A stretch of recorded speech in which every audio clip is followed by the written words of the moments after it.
Hey kid, don't ever let them get inside your head. They'll tell you what to do in life instead of everything you know that you could get.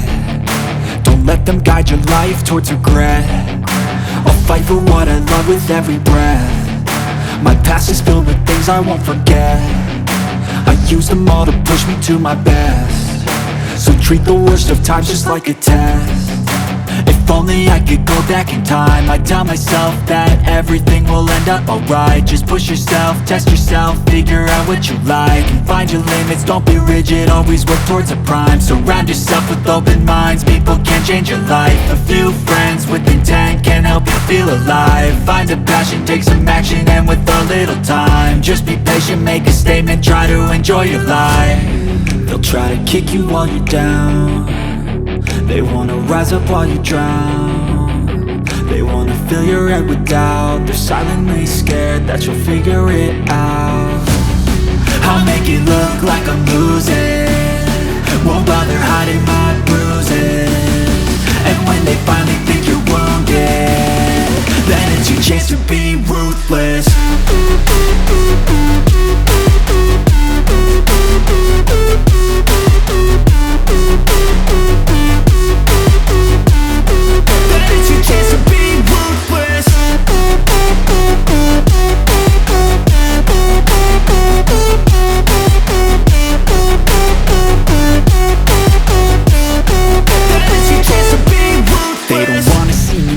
They don't wanna see me care. Anytime I make some progress, I can see that they compare. I think everyone's against me, maybe something in the air. Am I paranoid? I swear a void is forming and they're scared I walk a straight path. Not many can say that. I like to play fast, cross me and there's payback. You better pray that I don't see your face at any place that I go. I know you hate that. I've been doing fine, I'm not wasting any more time. I live for the fight and the climb, and I think that the pain that's deep inside is what defines. So I won't give up, I'm gonna make it to the top. I don't care what's in my way, I swear I'm never gonna stop. I could fall flat on my face and I swear I will get back up, cause I don't deserve a thing and the road ahead is tough. They'll try to kick you while you're down. They wanna rise up while you drown. They wanna fill your head with doubt. They're silently scared that you'll figure it out.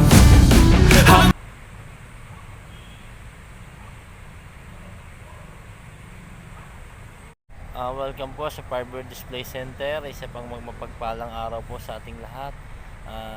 Ito po yung unit natin ngayon na ipakikita sa inyo. Bali single cab po ang tawag dito. Hindi po siya masyadong mahaba tulad po ng mga double cab po natin. Bali may kargahan din po ito, pero single cab lang po siya sa harap. Yung passenger and driver lang po ang naka-space. Then pakikita ko po sa inyo kung ano po yung makina nito, kung ano po yung spec ng unit na to. Kaya antabayanan niyo po at may pakikita ko po ito sa inyo. Ito po yung unit po natin, single cab, pure stainless po yung body niya. Naka hardtop na rin po siya, stainless din po yung kanyang hardtop. Mayroon top load carrier,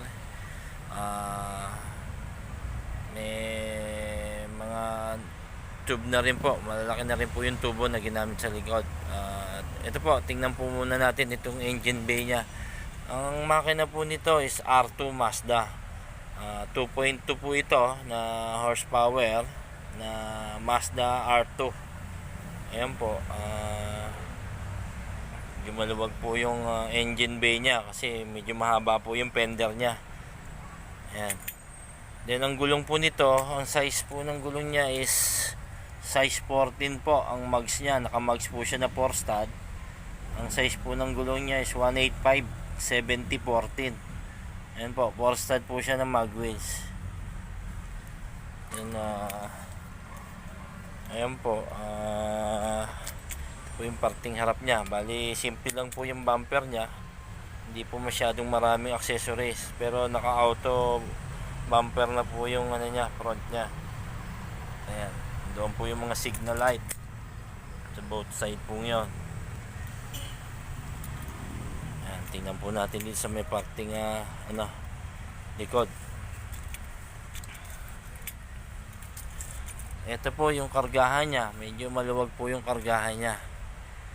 Ayan, bali single cab po ito. Kung mapapansin nyo, yung sa parting harap po, hindi po ganong kaluwag tulad po ng mga double cab po natin na pinakikita. Mamaya po makikita po natin yung loob, pakikita ko po sa inyo. Ayan po, ano po siya, may mga tube, stainless tube na rin po na barandilya na medyo mataas po yung nilagay rito para pangkargahan po talaga. Magamit nyo po sa mga pangnegosyo nyo, pwede po kayo magpatas ng medyo mataas-taas kahit pumantay po doon sa pinakabubong nya, tamang-tama lang po. Siguro sa anumang mga produkto, anumang business nyo, tamang-tama po ito. Sa hindi naman po nangangailangan ng sobrang habang unit po tulad ng iba. Ito po yung ating unit na tamang-tama lang po yung size na pang negosyo. Ayun po, naka stainless na rin po yung ano niya, yung pinakalikod niya, yung pinaka back sa likod niya. Para hindi po tulad kasi yung mga ibang ginagamit natin, mga trapa lang po, kaya may chance po na ma-damage po. Kung ganyan halimbawa po na stainless, medyo matibay-tibay na po, wala nang masisira doon sa likod. Siguro kahit baboy po pwedeng isakay dito, baboy na buhay, baboy na patay o katay. Ayan po, hardtop po siya, stainless din po yung hardtop niya sa ibabaw. Ayan po, bali siguro pwede rin nung naka-ready to aircon to, gagawa na lang ho siya ng pintuan na disaraho dito sa harap, dahil ito naman to naka stainless na rin po yung dalawang side niya dito sa may parting likod. Tapos ito pong likod stainless na rin, nakasilyado na rin. Bali na lang pong dalawang pinto sa harap ang isa sarado nyo kung just in case na pwedeng na aircon. Ready na po rin to aircon itong unit na to. Ayan po, talagang dinesign po ito para sa pang negosyo, mga nagsisimula po na magtayo ng mga business ngayon. Ito po yung ating unit na nababagay, hindi po masyadong kahabaan pero maluwag po yung pinakakargahan niya sa likod. Bali ang binigyan po ng proportion dito yung mismong pangkargahan, pang lagayan po ng mga produkto nyo, kung ano man yung business po ng